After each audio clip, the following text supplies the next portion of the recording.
ভোলার দৌলতখানা sunrise sporting ক্লাবের আয়োজনে আরাফাত রহমান কোকো স্মৃতি ফুটবল টুর্নামেন্ট 2024 ফাইনাল খেলা অনুষ্ঠিত হয়েছে।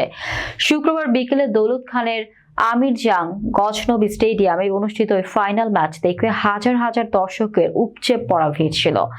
এক উত্তেজনাপূর্ণ এবং নয়ন জুড়ানো খেলার সৈয়দপুর কিংস রাইডার্স 1-0 গোলে চর খলিফা লিড সোলজার্সকে পরাজিত করে চ্যাম্পিয়ন হয়। অনুষ্ঠানের প্রধান অতিথি হিসেবে উপস্থিত ছিলেন ভোলা 2 আসনের সাবেক সংসদ সদস্য আলহাজ হাফিজ ইব্রাহিম। তিনি বলেন, গত 17 বছর ধরে এই ধরনের খেলা অনুষ্ঠিত হয়নি। ট্রিয়ার মাধ্যমে আমরা আমাদের প্রিয় ট্রিয়া সংগঠক আরাফাত রহমান কোকোকে স্মরণ করতে পারি। তিনি ট্রিয়া জগতের এক উজ্জ্বল নক্ষত্র। প্রধান অতিথি বিজয়ী দলের হাতে চ্যাম্পিয়ন্স ট্রফি ও পুরস্কার তুলে দেন। বিশেষ অতিথি হিসেবে উপস্থিত ছিলেন হাফিজ ইব্রাহিমের সহধর্মী মাফরুজা সুলতানা এবং তাদের পুত্র ব্যারিস্টার মারুফ ইব্রাহিম আকাশ। অনুষ্ঠানে আরো উপস্থিত ছিলেন উপজেলা বিএনপির সভাপতি আব্দুল মান্নান মিয়া, সাধারণ সম্পাদক শাহজাহান সাজু, সিনিয়র সহসভাপতি ফারুক হোসেন তালুকদার, সাংগঠনিক সম্পাদক মাহবুব মুর্শেদ কুটি, পৌরসভা মূল দলের সহ সভাপতি আরার হোসেন কাকুন, যুবদলের বিপ্লবী আহমেদ মশিউর রহমান লিটন, যুবদলের সদস্য সচিব আবু হেনা মোহাম্মদ রিয়াজ, থানা স্বেচ্ছাসেবক দলের সদস্য সচিব রাশেদ পাটোয়ারি এবং অন্যান্য নেতৃবৃন্দ।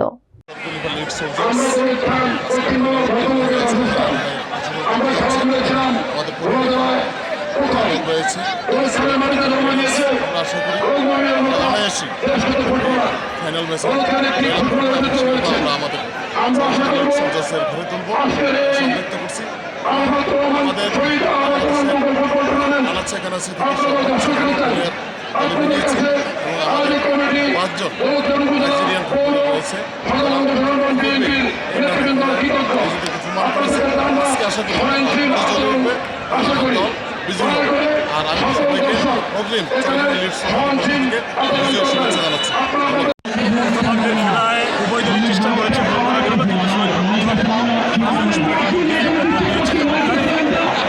উভয় দলের জন্য আশাবাদী চট্টগ্রামে এখনো খেলায় ফিরে আসতে পারবে, চট্টগ্রামে এখনো খেলায় ফিরে আসতে পারবে, যেহেতু উভয় দলের মধ্যেই বিদেশি প্লেয়াররা রয়েছেন।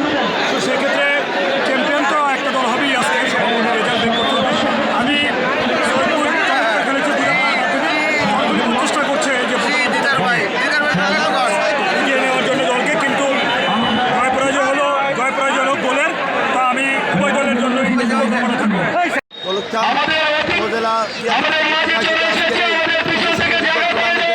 ফাইনাল খেলায় আমরা ইউনিয়ন এবং